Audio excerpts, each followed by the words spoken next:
কুমিল্লা জেলার দেবিদ্বার থানার অন্তর্গত মোহনপুর ঐতিহ্যবাহী মোহনপুর উচ্চ বিদ্যালয় ময়দানে আল্লাহর দরবারে শুকরিয়া জানাচ্ছি, যিনি আমাদেরকে কোরআনের জন্য সময় ব্যয় করার সুযোগ দিয়েছেন। এটা একটা নিয়ামত। আহলুল কোরআন হুম আহলুল্লাহি ওয়া খাসসাতু। কোরআনওয়ালা যারা, এরাই আল্লাহর পরিবারভুক্ত এবং এরা খাস লোক। সুতরাং এই পৃথিবীতে এখন 850 কোটির উপরে মানুষ আমরা আছি, মাত্র 210 কোটি মুসলিম। এর ভেতরে সবচাইতে বেশি আল্লাহর কাছে প্রিয় এবং খাস হচ্ছে যাদের কাছে কোরআন আছে। বাংলাদেশে 96% মুসলমান। জরিপ চালালে দেখবেন এই দেশে মাত্র 100 জনের 5 জন মানুষ কোরআন শরীফ পড়তে পারে। রিপোর্ট খুব ভালো রিপোর্ট নাকি? না, এটা তো পড়ার বিষয়। বুঝতে হলে দেখবেন একজনের মাত্র 100 জনের, এই 5 জনের ভেতরে মাত্র একজন পড়ে শুদ্ধ করে আর বোঝে শুদ্ধ করে। এই হিসাব নিকাশ করলে দেখা যাচ্ছে যে এই দেশে 96% মুসলমান দাবি করে যদি অবস্থা এই হয়, যে সমস্ত দেশে মুসলিম মাত্র 2 ভাগ, 3 ভাগ, 4 ভাগ, 5 ভাগ, আপনি হিসাব করে দেখেন তাদের অবস্থা কোথায়। এই জন্য এর সাথে আমাদের সম্পর্ক আরো বাড়ানোর জন্য আহ্বান জানাচ্ছি। এটা দরকার।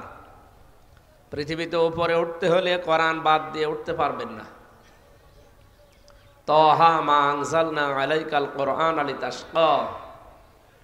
হে নবী, আপনাকে আমি কোরআন এই জন্য দেইনি যে আপনি নিচে পড়ে থাকবেন, তাশকার জন্য দেইনি যে আপনি লাঞ্ছিত অপমানিত হবেন, না খেয়ে থাকবেন, না। এটাকে দিয়েছি আপনাকে উপরে ওঠার জন্য। সুতরাং এইটা যদি আমাদের কাছে থাকে আর যেভাবে থাকা দরকার ওইভাবে থাকে, আল্লাহর কথা 100% সত্য হবে এবং আমরা উপরে উঠতে পারবো ইনশাআল্লাহ। সত্য কথা বলছি, আমরা আজ উপরে উঠতে পারছি না, তার মূল কারণই এইটা।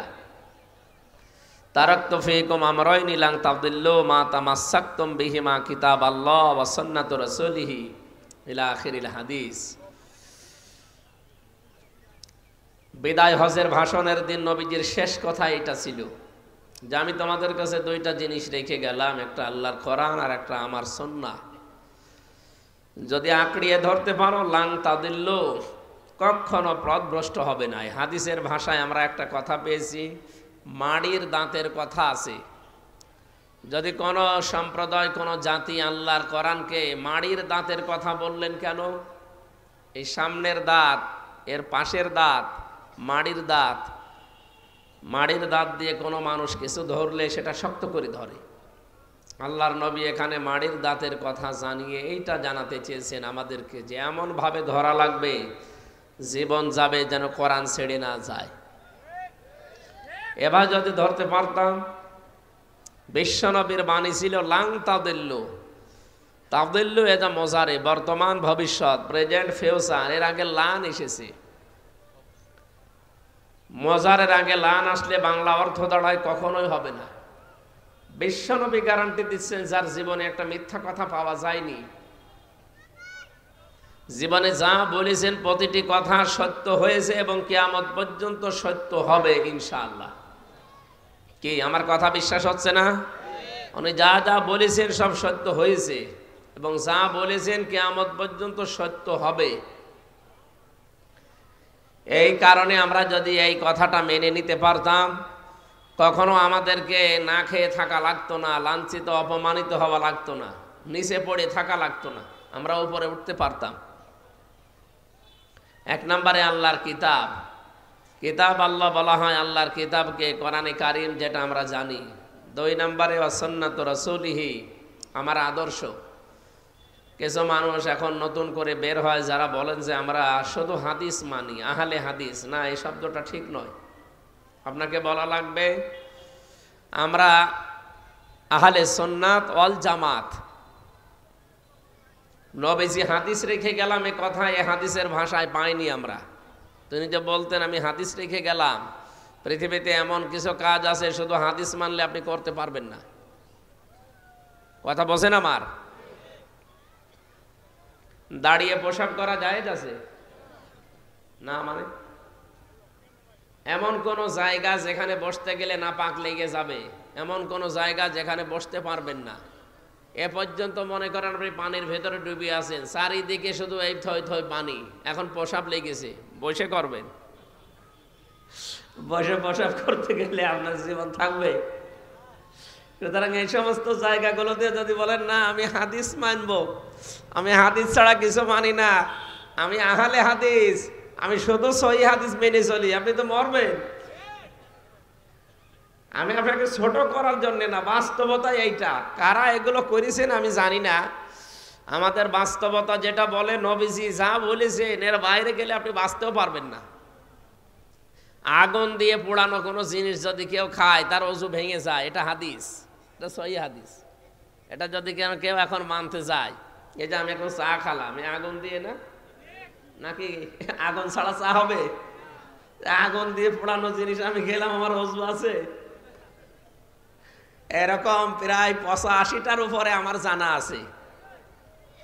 শুধু হাদিস মানলে আপনি পারবেন না। এই জন্য নবীজি বলেছেন কিতাব আল্লাহ ওয়াল সুন্নাত রাসূলিহি, আমার আদর্শ রাখলাম, আপনি হাদিস রেখে গেলাম, উনি বলেননি। এই জন্যে বিশ্ব নবীর সুন্নাহ যেখানে যেখানে আছে এটাকে আপনাকে আঁকড়িয়ে ধরা লাগবে, একেবারে পরিবার থেকে শুরু করে আন্তর্জাতিক জীবন পর্যন্ত। তাহলে আমরা পথভ্রষ্ট হব না, না খেয়ে থাকবো না, জীবনে উপরে উঠতে পারবো। যারা যারা এগুলো মেনে নিয়েছে তাদেরকে আল্লাহ উপরে তোলে, যারা মেনে নিতে পারে না আল্লাহ তাদেরকে আরো নামিয়ে দেয়। এই জন্য এই যে রেকর্ড হচ্ছে, এই কয়েকজন মানুষ আমার সামনে বসে আছে তা না, আমি এগুলো বলছি এই কারণে, কারণ এটা তামাম দুনিয়া ছড়াচ্ছে। যারাই শুনতে পাচ্ছেন আপনারা ভ্রান্ত ধারণায় আর থাকবেন না। বিশ্বনবী মুহাম্মদ রাসূলুল্লাহকে এই পৃথিবীতে একমাত্র মডেল করে, আদর্শ করে আল্লাহ পাঠিয়েছেন। আমি সত্য কথা বলছি এই কারণে, কারণ আমাদের যেন বোধগম্য হয়, আমাদের হুঁশ যেন ফিরে আসে। পুরা কোরআন শরীফ পড়তে গেলে যে 29টা অক্ষরের প্রয়োজন হয়, কয়টা অক্ষর লাগে? 29টা অক্ষর বাদ দিয়ে কোরআন শরীফ পড়তে পারবেন? পারবেন না। প্রতিটি অক্ষরে মুহাম্মদুর রাসূলুল্লাহ সাল্লাল্লাহু আলাইহি সাল্লামের পরিচয় আল্লাহ তুলে ধরেছেন। রব্বুল আলামিন বলেন, আলিফ দিয়ে আমার নবীর নাম আমি দিয়েছি আহমাদ, ইয়াতি মিন বা'দি ইসমুহু আহমাদ। হযরত ঈসা আলাইহিস সালাম তিনি ইন্তেকালের আগে জানিয়েছেন, তিনি যে ইন্তেকাল করেননি তাকে আল্লাহ তুলে নিয়েছেন। তার বিদায়ের আগে তিনি জানিয়ে গেছেন যে আমার পরে একজন নবী আসবে, তার নাম আহমাদ, প্রশংসিত। বা দিয়ে আল্লাহ জানিয়েছেন আমার নবী বাশির, তিনি সুসংবাদদাতা। তা দিয়ে জানিয়েছেন আমার নবী মুত্তাকি, তিনি পরহেজগার। সা দিয়ে জানিয়েছেন আমার নবী মুদ্দাসির, তিনি কম্বলওয়ালা, চাদরওয়ালা। জিম দিয়ে আল্লাহ জানিয়েছেন আমার নবী জামিল, তিনি সুন্দর। হা দিয়ে তিনি জানিয়েছেন আমার নবী হামিম, তিনি অন্তরঙ্গ বন্ধু। খ দিয়ে আল্লাহ জানিয়েছেন আমার নবী খাতামান নাবিয়্যিন, তিনি সর্বশেষ নবী। আপনি এভাবে পড়তে পড়তে সর্বশেষ অক্ষরে যান, দেখবেন সেই ইয়া দিয়ে আল্লাহ আমার নবীকে ডাক দিয়েছেন ইয়াসিন। ইয়া মানে হরফে নেদা, হে। সিন মানে সাজ্জেদ, সিন মানে নেতা। আল্লাহ বলেন হে নেতা। তাফসিরে কাবির থেকে বলছে, যারা কোরআন বোঝেন তাদেরকে জিজ্ঞাসা করেন পরবর্তীতে। ফখরুদ্দিন রাজি রহমতুল্লাহ আলাইহি তিনি লিখেছেন, সিন মানে সাজ্জেদুল আলামিন, সিন মানে সাজ্জেদুল বাশার, সিন মানে সাজ্জেদুল কাউনাইন, সিন মানে সাজ্জেদুল আম্বিয়া, সিন মানে সাজ্জেদুল মুরসালিন। বলেন আল্লাহু আকবার। প্রতিটি শব্দের ভেতরে লক্ষ লক্ষ কথা লুকিয়ে আছে। আওয়াজ এরকম হলে তো পড়া ভেঙে যাবে, কানে আওয়াজ লাগবে। কি করেন আপনি? কানে আওয়াজ বাড়িয়ে দেন, আমার কান ফেটে যায়। যাক দেন, কানে আওয়াজ দেন।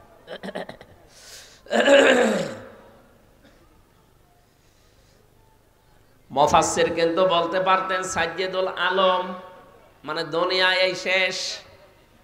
257টা রাষ্ট্র দিয়ে এই পৃথিবী গড়া। এখান থেকে তার একটু সরে বসেন, আমার কানে আওয়াজ লাগুক, নাই তো গলা ভেঙে যাবে ভাই। দেন আওয়াজ বাড়িয়ে দিন, এটা দেন, এটাও তো একটু ফাঁকা করে দিন, কানে আওয়াজ লাগলে আমার কথা এত জোরে বলা লাগবে না। 3টা বছর ফাঁসির কন্ডেম সেলের ভেতরে পড়েছিলাম, জীবনটা শেষ করে দিয়েছে জালেমরা। আমি যে কথা বলতে পারছি এটাই তো আমার বড় শুকরিয়া।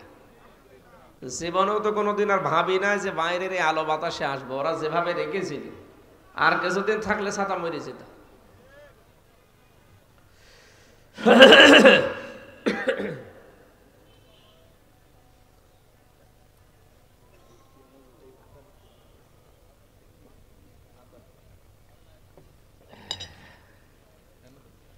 ঠিক আছে বসেন, আপনার কিছু লাগবে না, বসেন।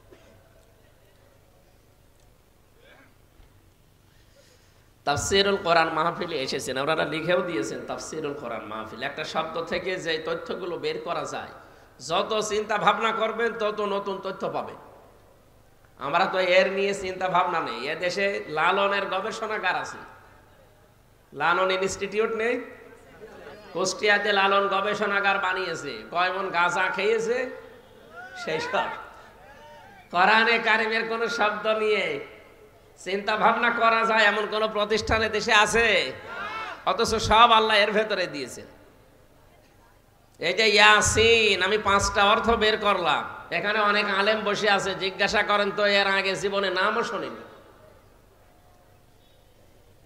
257টা রাষ্ট্র দিয়ে আমাদের এই পৃথিবী গঠিত। এখন জাতিসংঘের আন্ডারে 191টা আছে, বাকিগুলো এখনো সদস্য হতে পারেনি। সব রাষ্ট্র মিলে 257টা। কয়টা? এই 257টার পরে আর পৃথিবী নেই, শেষ। আল্লাহ আলম বলতে পারতেন সাজ্জিদুল আলম, শুধু এই পৃথিবীর জন্য আপনাকে আমি নেতা করে পাঠালাম না, আলামিন, বহু বছর। তার মানে এরকম জগৎ যত আল্লাহ বানিয়েছেন, আপনি যদি বলেন আমি পৃথিবীর এই 257টা দেশে থাকি না, আমি চাঁদের দেশে থাকি, সেখানেও আপনাকে বিশ্ব নবীকে নেতা মানা লাগবে। কেউ যদি বলে না আমি মঙ্গল গ্রহে বসবাস করি, ওখানে জমি কিনেছি, ওখানেও নবীকে মানা লাগবে। কেন এত গুরুত্বপূর্ণ বিষয় বারবার বলছি? আজ বাংলাদেশে কিছু নামধারী মুনাফিক বের হচ্ছে, এদের পেটে বম মারবেন। সূরা ফাতিহা যদি আমার সামনে শুদ্ধ করে পড়তে পারে, ওরে আমি মিষ্টি খাওয়াবো। অথচ তারা ফতোয়া দিচ্ছে যে কোরআনে কারিমে কোনো রাজনীতির সম্পর্ক নেই। আমার এই ছোট মাথা দিয়ে আমি কোরআনে 918 জায়গায় পেয়েছি রাজনীতির কথা। 918 জায়গায় আমার এই ছোট মাথায় আছে। যাদের বড় বড় মাথা এরা আরো বেশি পাবে। কবরের যে 3টা প্রশ্ন, 3টাই রাজনৈতিক প্রশ্ন। ভালো করে শুনবেন, আমি আন্দাজে হ্যাঁ করে কথা শোনার জন্য বলছি না, চিন্তা ভাবনা করে। আপনি এখান থেকে মরে গেলেই তো কবরে যাবেন নাকি শ্মশানে যাবেন? কবরে যান আর শ্মশানে যান, যেখানে যান 3টা প্রশ্ন করা হবে। 1 নম্বরে মার রব্বুকা, এর ভেতরে 5টা বিষয় লুকিয়ে আছে। এই 5টা বিষয় রাজনৈতিক। আমাদেরকে পৃথিবীতে আল্লাহ বানিয়েছে এই রাজনীতি করার জন্য। ইন্নী জাইলুন ফিল আরদি খলিফা, অবশ্যই আমি পৃথিবীতে খলিফা পাঠাতে চাই। আল্লাহ কি বলেছিলেন যে আমি মানুষ পাঠাতে চাই? না, বলেননি। তিনি বলেছিলেন আমি খলিফা পাঠাতে চাই। ও বাংলার জনগণ, বলেন তো এই আয়াতের ভেতরে আল্লাহ কিন্তু ইন্নী, অবশ্যই আমি, জাইলুন ফিল আরদি, আমি পাঠাতে চাই জমিনে। আল্লাহ এখানে বলতে পারতেন না ফিল কি? ফিল কি? আমরা যেখানে থাকি। আজ বাংলাদেশে তো খলিফা পাওয়া যায় না জমিনে, পাওয়া যায় খানকায়। আরে কুমিল্লা, ব্রাহ্মণবাড়িয়া এগুলো আরো বেশি।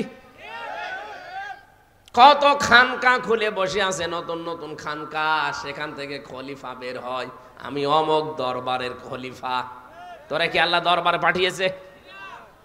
তাহলে ইন্নী জাইলুন ফিল খানকা দিত, ইন্নী জাইলুন ফিল মাসাজিদি খলিফা, ইন্নী জাইলুন ফিল মাদারিসি খলিফা, আমি মসজিদে মাদ্রাসায় খলিফা পাঠাতে চাই। এই কথা আল্লাহ বলতে পারতেন? কি বলেছে? আপনি ওই সব জায়গায় কি করেন সব সময়? আপনাকে তো জমিনে থাকা লাগবে। ইন্নী জাইলুম ফিল আরদি, আমি জমিনে খলিফা পাঠাবো। জমিনে আমরা খলিফা আল্লাহর যারা দাবি করছি তারা নেই, এই জন্যই তো জালেমরা জমিন ফাঁকা পেয়েছে। কথা কি বোঝেন নাকি আন্দাজে ঠিক বলেন? সত্য সত্যই যদি আমরা জমিনে থাকতে পারতাম, জালেমরা জমিনে ফাঁকা পেত না, যা মনে চায় তাই করতে পারতো না। আপনি আজকে লুৎফুজ্জামান বাবরের বক্তব্য দেখেছেন সকালবেলা। 17 বছর লোকটা জেল খেটে বের হয়েছে, পুরাটা পরিবর্তন হয়ে গেছে। আমি ছিলাম ওনার সাথে, পাশের ছেলে, বহুদিন ওনার কাছে কাটিয়েছি। লোকটার আগে কি আজান হচ্ছে? এ আওয়াজ আসে কিসে? ও, এত কাছাকাছি মাহফিল দিয়েছে, এইভাবে কথা বলা যায় বলেন তো? আমার কানের ভেতর মনে হচ্ছে অন্য কিছু আসতেছে, কানে তুইলো দিয়ে রাখি। একজন আজানের জবাব দিয়ে দেন, একজন দিয়ে দেন, আদায় হয়ে যাবে। এমন একটা সময় দিল আমাদের, সময়টা আসলে গুরুত্বপূর্ণ বিষয় এখন। আরে বারবার কানে এত আওয়াজ আসলো, হ্যাঁ?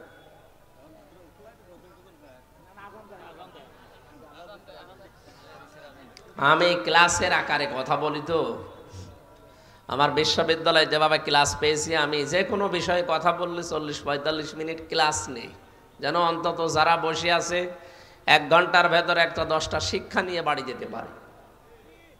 ওই যে ওয়াজ করে যারা কানে হাত দিয়ে, 2.5 ঘন্টা হযরতে মুসা নবীর কাহিনী বলছে, ও নিজেও বোঝে না, যারা শুনে ওরাও বোঝে না, তো ওটা বললে আমি করবো কি?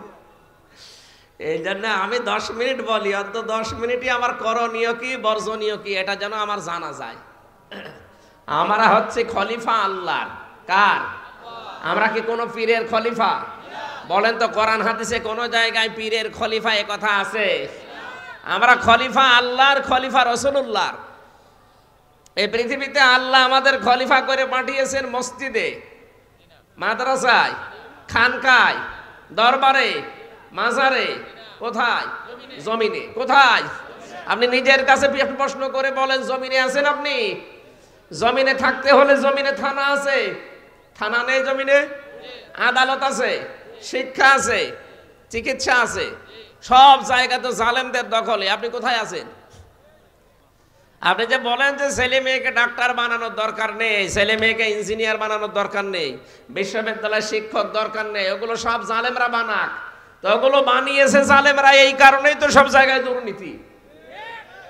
আজ বাংলাদেশে চিকিৎসা বিভাগ দুর্নীতি মুক্ত হয় না কেন?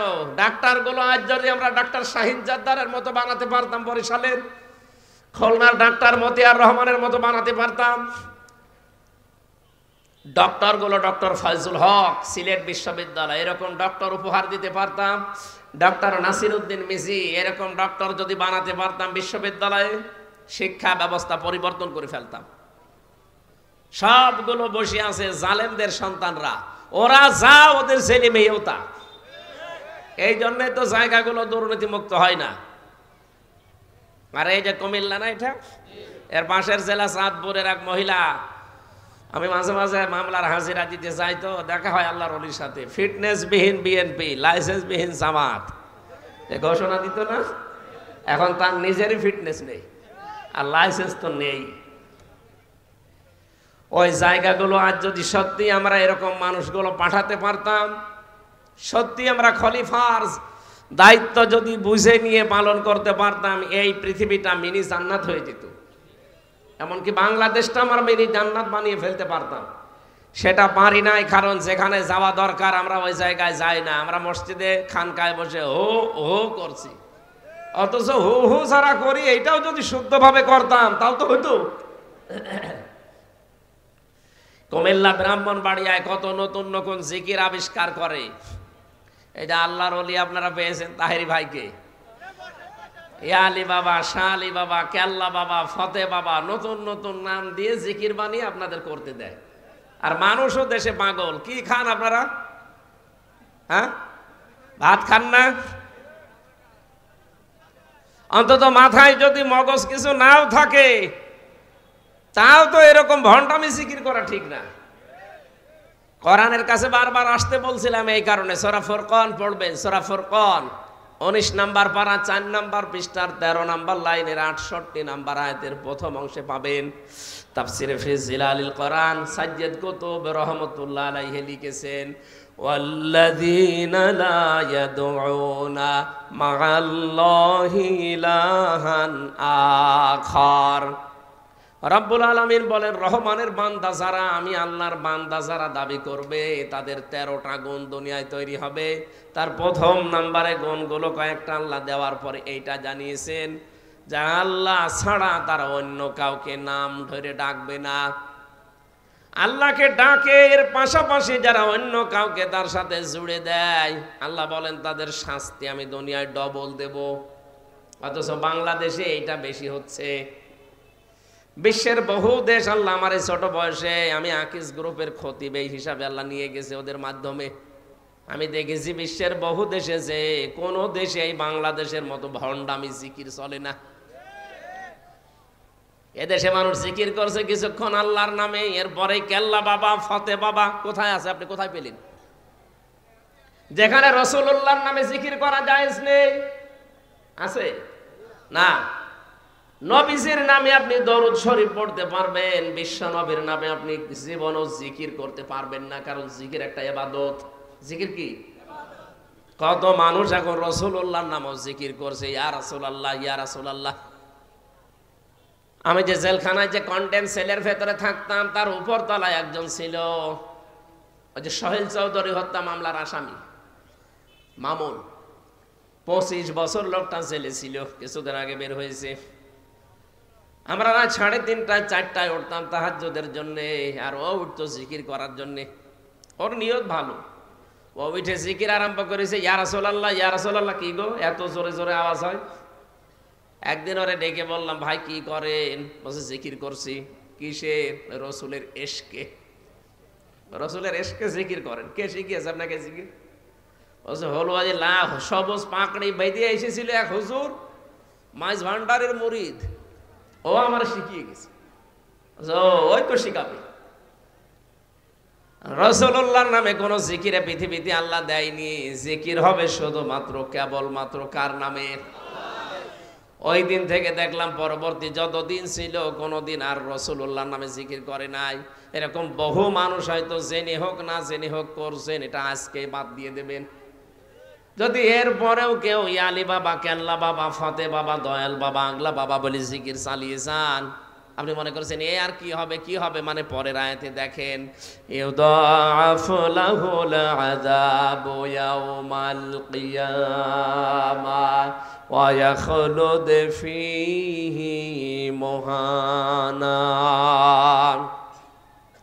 রব্বুল আলামিন বলেন, আমি ডবল শাস্তি তাদের জন্য রেডি করলাম কিয়ামতে, আর অপমানজনক নিকৃষ্ট অবস্থায় ওদেরকে, নিম্ন নিকৃষ্ট এই অবস্থা তৈরি করে এদের জাহান্নামে স্থায়ীভাবে ফেলে দেব। বলেন নাউজুবিল্লাহ। এজন্য বিষয়টা ছোট মনে হলেও এইটা আর ইবাদত হিসাবে করা যাবে না। এখন থেকে জিকির হবে শুধুমাত্র কার নামে? বাবার নামে, রাসূলুল্লাহর নামে না। আমি যে শব্দটা আরম্ভ করেছিলাম, যেহেতু জমিনে আমাদেরকে আল্লাহ খেলাফতের দায়িত্ব দিয়ে পাঠিয়েছে, সুতরাং এই দায়িত্বটা পালন করা ইবাদত অনেকে আমরা মনে করি না, এটা দুনিয়ার কাজ। ভালো করে মনে রাখবেন, দুনিয়ার কাজ বলে কিছু নেই, সব আখিরাতের কাজ। আপনি যা করবেন এইটা দিয়ে আপনার আখিরাত তৈরি হবে। কি কথা বোঝেন? বিশ্ব নবীকে আল্লাহ ইয়াসিন বলে যে সর্বশেষ অক্ষর দিয়ে ডাক দিলেন, আর মুফাসসির এখানে তাফসীর করতে গিয়ে সাজ্জাদুল আলম না বলে সাজ্জাদুল আলামিন দিলেন। এটাই জানাতে চেয়েছেন, পৃথিবী না যে কোনো আল্লাহর সৃষ্টি জগতে কেউ যদি বসবাস করে, সেখানে আল্লাহর নবীকে তার আদর্শ মানা লাগবে, অন্যথায় তার মুক্তির কোনো গ্যারান্টি নেই। এই জন্যে আমাদের উচিত হচ্ছে, আমরা বুঝে শুনে অনেকে ভুল করছি, যাদের আদর্শ এখনো ঠিক হয়নি, এই মুহূর্তে আপনি পরিবর্তন হয়ে যাবেন। সূরা হুদের ভেতরে পাবেন, এটা 12 নম্বর পারা 12 নম্বর পৃষ্ঠার প্রথম নম্বর লাইনের 98 নম্বর আয়াতে আছে, যদিও আয়াতটা ফেরাউন সম্পর্কে নাজিল হওয়া, যত মুফাসসির এই পৃথিবীতে এখন পর্যন্ত তাফসির করেছে আয়াতের, আমি প্রায় 42টার উপরে আমার বিশ্ববিদ্যালয়ে মিলিয়েছি, সব মুফাসসির আয়াতের ব্যাপারে সামারাইজ কথা একই দিয়েছেন, যেই দলের নেতা জাহান্নামে যাবে ওই দলের যত অনুসারী কর্মী সব জাহান্নামে যাবে।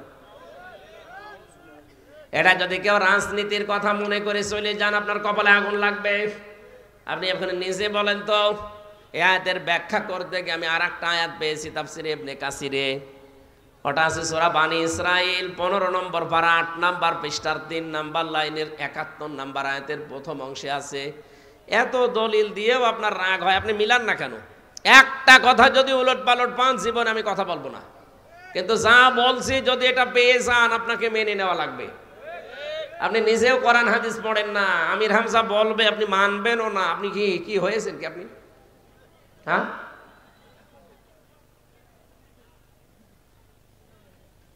সূরা বানি ইসরাইলের 71 নম্বর আয়াতের প্রথম অংশ আপনাকে খুলে পড়ার জন্য বাড়িতে রেকর্ড করে নিয়ে পড়বেন। ইয়াউমা নাদউ কুল্লা উনাসিম বিইমামিহিম ইলা আখিরি আয়াত। আল্লাহ পাক বলেন কিয়ামতের দিন প্রতিটি মানুষকে আমি আল্লাহ বিচারের দ্বিতীয় ধাপে ডাক দেব তার নেতার সাথে। আমাদের দেশে বিচার ব্যবস্থার ধাপ আছে 4টা।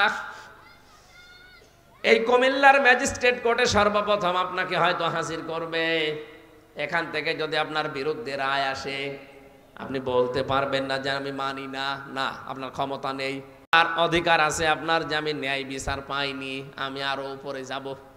যান, আপনি কুমিল্লা জজ কোর্টে যান। একেবারে যদি বলেন রায় আমি মানি না, তাহলে রাষ্ট্রদ্রোহী মামলা হবে, আবার জেলে যাওয়া লাগবে নতুন করে, আর একটা মামলা বেড়ে যাবে। এই জন্য এতটুকু বলার ক্ষমতায় দেশ আপনাকে দিয়েছে সংবিধান, যে আপনি বলবেন যে আমি ন্যায় বিচার পাইনি।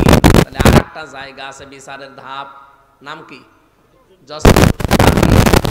জজ কোর্ট থেকে রায় আপনার বিরুদ্ধে যদি আসে, বলতে পারবেন যে আমি মানি না, না পারবেন না, এতটুকু বলতে পারবেন যে আমি ন্যায় বিচার পাইনি, আমি আরো উপরে যাব। যান, এবার আর কুমিল্লা হবে না, বাংলাদেশের কোন জেলায় হবে না, যাওয়া লাগবে কোথায়? ঢাকা। আপনি হাইকোর্টে যাবেন। এবার হাইকোর্ট থেকে আপনার বিরুদ্ধে যদি রায় আসে, এবার আর বলতে পারবেন না আমি মানি না, এতটুকু আবার বলার ক্ষমতা রাখবেন যে আমি ন্যায় বিচার পাইনি, আমি আরো উপরে যাব। যান, সুপ্রিম কোর্টে যান, সেখানে আবার বিভাগ বেঞ্চ আছে 2টা। এই যে 4টা স্তর আছে। এরপরে বাংলার সুপ্রিম কোর্ট থেকে প্রধান বিচারপতি যিনি এখন আছেন, উনি যদি একবার আপনার বিরুদ্ধে কোনো রায় দিয়ে দেয়, আপনি না, এদেশের 18 কোটি মানুষ মেনে নিতে বাধ্য। এবার আর কোনো জায়গা নেই। কেউ যদি বলে না, ও প্রধান বিচারপতির রায়ও আমি মানি না, তাহলে হয়ে যাবে জীবনের মতো হয়ে যাবে আপনার জেলখানা, অথবা দেশ থেকে আপনাকে তাড়িয়ে দেবে। আল্লাহ রাব্বুল আলামিন কিয়ামতের যে বিচারের সিস্টেম সাজিয়েছেন, প্রথমে আপনাকে আল্লাহ একা ডাকবেন রায় দেওয়ার জন্য। ওয়াকুল্লুহুম আতিহি ইয়াউমাল কিয়ামাতি ফারদা। সূরা মরিয়মের ভেতরে আছে, এটা 95 নম্বর আয়াত, 16 নম্বর পারার 10 নম্বর পৃষ্ঠার 15 নম্বর লাইনে আছে। এটা তাফসিরে ইবনে কাসিরের ভেতরে আছে। আল্লাহ পাক বলেন কিয়ামতের দিন আমি আল্লাহর সামনে তোকে বিচারের জন্য ডাকবো, কিন্তু দল বল ধরে না, তোকে ডাক দেব আমার সামনে স্রেফ একা একা। কয়জন করি? কুমিল্লাবাসী, এই পয়েন্টটা আমি এই জন্য জোর দিচ্ছি, এটা সবার জীবনে যেহেতু আসবে, একটু ভাবেন তো নিজের দিকে তাকিয়ে। স্রেফ একা একা দাঁড়াবেন আল্লাহর সামনে, কেউ থাকবে না। নবীজি আয়াতের ব্যাখ্যায় হাদিসে নিছেন, মা তাজালু কদামা বানি আদম আবদি ইয়াউমাল কিয়ামাতি হাত্তা ইসালান 50 আন উমরিহি ফিমা আফনা ওয়া আন শাবাবিহি ফিমা আবলা ওয়া আমালিহি মিন আইনা ইকতাসাবাহু ওয়া ফিমা আনফাকাহু ওয়া আন ইলমিহি মাযা আমিলা ফি। মুত্তাফাকুন আলাই। বুখারী মুসলিম শরীফের যৌথ হাদিস এটা। আল্লাহর নবী বলেন কিয়ামতের দিন আল্লাহ প্রতিটি মানুষকে প্রথমেই, এই যে যেমন ম্যাজিস্ট্রেট কোর্ট থেকে শুরু হয়, ওখানে আল্লাহ প্রথমেই নিজের সামনে দাঁড় করাবে আপনাকে। আমাকে একা একা দাঁড় করিয়ে জিজ্ঞাসা করবে প্রথমে 5টা প্রশ্ন। জান ওমরিহি ফিমা আফনা, একটা জীবন দিয়েছিলাম তোরে, আমার এখন 33 বছর বয়স, হয়তো এনার বয়স 55-60 বছর, এভাবে যার যে বয়স ওই হায়াতটা তাকে জিজ্ঞাসা করবে। হায়াত আপনার শুরু হয়েছে কিন্তু যেদিন স্বপ্ন দোষ হয়েছে আপনার ওই দিন থেকে। কথা বুঝতেছেন? তার মানে যেদিন বালেগ হয়েছেন ওই দিন থেকে আপনার হিসাব শুরু। এর আগে যাই করেছেন ওগুলোর হিসাব আল্লাহ নেবেন না, শিশুকালের হিসাবে জন্য দেওয়া লাগবে না। যেদিন থেকে বালেগ হয়ে গেলেন ওই দিন থেকে যেদিন আজরাইল না আসে এই দিন পর্যন্ত, আমার যদি 33 বছর হয়, আমার হয়তো 13-14 বছর বাদ দেন, বাকি যেটা থাকে 20 বছর, এই 20 বছরের হিসাব আমি এখন মারা গেলে আল্লাহর সামনে পুরাটা দেওয়া লাগবে, 1 সেকেন্ডও বাদ যাবে না। এরপরও মাঝে মাঝে একা থাকলে আমার মনে হয় আল্লাহ পাক যদি আমি এখনই মারা যাই, যদি জিজ্ঞাসা করে হামজা 2024 সালের 31শে অক্টোবর ডিসেম্বর পর্যন্ত তোরে মাফ করে দিলাম, যা, হিসাব দেওয়া লাগবে না। শুধু জানুয়ারির 1 থেকে 24, এই 24 দিনের হিসাব দিয়ে জান্নাতে চলে যা। আমার যা জীবন, আমার তো মনে হয় এই 24 দিনের হিসাব দেওয়াও সম্ভব না। আপনারা পারবেন? এটা অত সহজ জিনিস, দুদুকে ধরলেই মানুষ পাগল হয়ে যায়। তাও তো কত ফাঁক ফকড় আছে, কত কিছু দিয়ে উল্টা পাল্টা করে বেঁচে যাওয়া যায়। আল্লাহ পাক বলেন আমি আল্লাহ আর ধরায় কোনো ফাঁক ফকড়, পোড়াটা জবাব দেবেন একেবারে পঙ্খানো পঙ্খানো। এখান থেকেও যদি কোনো মানুষের জীবনের পরিবর্তন না আসে, আপনি বিশ্বাস করে নিতে পারেন ওর জীবনে আর হেদায়েত নেই। আপনার জীবনটা এখনই পাল্টাবেন আপনি। রব্বুল আলামিন জানিয়েছেন এই পৃথিবীর ময়দানে কোন মানুষ যদি নিজেকে পরিবর্তন করার জন্য কিচ্ছু লাগবে না, শুধু ওর নিজের চিন্তা ভাবনার পরিবর্তন আনে, আমি আল্লাহ হেদায়েত দেওয়ার জন্য যে বিশাল গ্রন্থ পাঠিয়েছি এর কাছেও যদি আত্মসমর্পণ করে, ও দুনিয়ার জীবন সম্পর্কে জেনে ফেলবে। পৃথিবীর এই জমিনটা কিন্তু কারো জন্য না, আপনি যতই আঁকড়িয়ে ধরতে যান তত আপনাকে ছেড়ে দেবে। নবীজি আজ আমি যে আয়াত পড়েছিলাম সূরা শুরার 20 নম্বর আয়াত, এখানে একটা উদাহরণ দিয়েছেন, মান কানা ইউরিদু হারসাল আখিরাতি নাজিদ লাহু ফি হারসি ওয়া মান কানা ইউরিদু হারসাদ দুনিয়া নুতিহি মিনহা ওয়া মা লাহু ফিল আখিরাতি মিন নাসিব। রব্বুল আলামিন বলেন কেউ যদি দুনিয়া, কেউ যদি আখিরাতের ফসল কামনা করে, আমি আল্লাহ তারে ওইটা বৃদ্ধি করতেই থাকি। এই ভালো করে খেয়াল করেন, আপনি যদি আখিরাতের কামনা করেন, দিন যত যাবে আমার আল্লাহ এটা বৃদ্ধি করতেই থাকবে। তাহলে দুনিয়ার প্রথম যেই লোকটা এই পৃথিবীতে এসেছিল, উনি যদি আখিরাতের কামনাকারী হয়, দিন যত যাবে তার সওয়াব, তার নেকি, তার মর্যাদা বাড়তেই থাকবে। অমাঙ্কারের হারসাদ দুনিয়া, কেউ যদি দুনিয়া চায় শুধু নতিহি মিনহা, তাকে শুধু অতটুকুই দেওয়া হবে। ওমা লাহু ফিল আখিরাতি মিন নাসিব, আখিরাতে তার জন্য কোনো অংশ আমি আল্লাহর বাকি রাখি না। এখানে আমি 2টা উদাহরণ পেয়েছি তাফসিরে ইবনে কাসিরে। হযরত আদম আলাইহিস সালামের 2 সন্তানের উদাহরণ দেওয়া আছে, হাবিল আর কাবিলের। তারা একজন ছিল নির্যাতিত আর একজন ছিল জালেম। হাবিল যেই জুলুমটা করেছিল, কাবিল যেই জুলুমটা করেছিল হাবিলের উপরে, রব্বুল আলামিন ওটা তেলাওয়াত করে আমাদেরকে আবার সূরা মায়েদার 27 নম্বর আয়াতে শুনিয়েছেন, ওয়াতলু আলাইহিম নাবা বানাই আদামা বিল হক ইয ক্বাররাবা কুরবানান ফাতুকবিলা মিন আহাদিহিমা ওয়া লাম ইউতাকাব্বাল মিনাল আখার قال لأقتلنك قال إنما يتقبل الله من المتقين। সুবহানাল্লাহ। আমার ঘটনা বলা উদ্দেশ্য না, এখান থেকে শিক্ষা একটা বের করার উদ্দেশ্য। হযরতে আদমের এই দুইজন সন্তানের কাহিনী আল্লাহ আমাদেরকে যথাযথভাবে শোনাতে জানিয়েছেন। আহ্বান নবীকে, হে নবী আপনি শোনান কি আছে এর ভেতরে।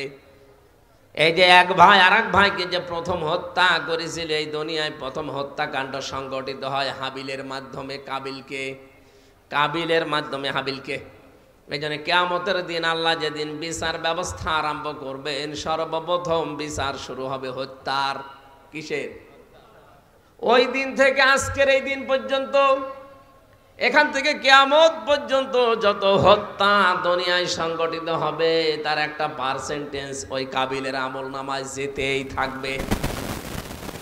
যেহেতু আর একটা সন্তান যাকে হত্যা করা হয়েছিল তার নাম হাবিল, এর কিছু করার ছিল না। সে বলেছিল আমারও হাত আল্লাহ দিয়েছে, আপনার মতো আমারও দুইটা চোখ আছে, আমিও ইচ্ছা করলে উল্টা অ্যাকশন আপনার উপরে নিতে পারি। কিন্তু না, এদের পরবর্তীতে আল্লাহ ব্যাখ্যা দিয়ে জানিয়েছেন যে আমি যদি দুই হাত প্রসারিত করি আপনাকে কিছু করার জন্য আমি কিন্তু পারি, কিন্তু না, আমি করব না। আমি ছেড়ে দিলাম আপনাকে। দুনিয়ায় আপনি যে অপরাধ করছেন এইটার জন্য যা হচ্ছে আপনি পাবেন, আমাকে অন্যায়ভাবে দুনিয়ায় মেরে ফেলার জন্য যা হচ্ছে এইটাও আপনি পাবেন। এই জন্য কিয়ামত পর্যন্ত যত হত্যা হবে অন্যায়ভাবে, প্রতিটি হত্যার একটা একটা করে গুনাহ আদমের সন্তান এই কাবিলের আমলনামায় যেতেই থাকবে। পক্ষান্তরে যারা আমরা মাজলুম আছি, হাবিলের মতো যারা মাজলুম আছি এই পৃথিবীতে, হয়তো আমাদের শক্তি সামর্থ্য অত বেশি না থাকলেও কিছু না কিছু আছে, এটার পরেও যারা ধৈর্য ধারণ করে থাকতে পারবে, কিয়ামত পর্যন্ত এই পৃথিবীতে যে মানুষগুলো ধৈর্য ধারণ করে থাকবে, ধৈর্যের যে ফল আছে একটা, আমি হয়তো এখনো মারা যাব কিন্তু কোটি কোটি বছর পরে যদি কিয়ামত হয়, ধৈর্যের যে ফল আমার আল্লাহ কিয়ামতের ময়দানে পুরাটা আমাকে দান করবেন। বলেন সুবহানাল্লাহ।